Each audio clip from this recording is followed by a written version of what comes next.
All you need is 250 grams of butter cake and 100 grams of cream cheese in a mixing bowl blended together to form a dough.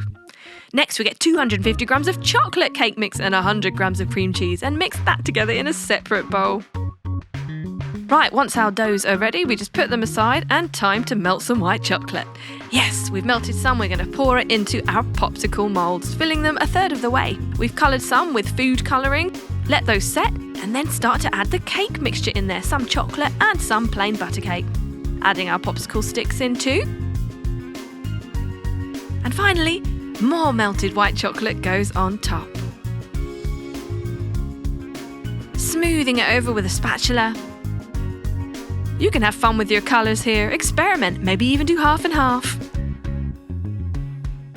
Those are going to go and set, and when they are ready, we take them out of the moulds and they are ready to decorate. Get some fondant icing, lay it out on a chopping board and get your moulds. We're starting with some flowers. A little bit of icing sugar goes in there so it doesn't stick.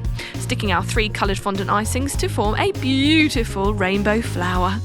Look at that, ready to go on our unicorn. Next we get some white fondant icing, rolling it into a thin sausage and folding it in half, ready to twist into a unicorn horn. Paint it gold, stick it on top, couple of ears, the flower and some eyes. Gorgeous. Now for our blue popsicle, we're going to make it into an elephant.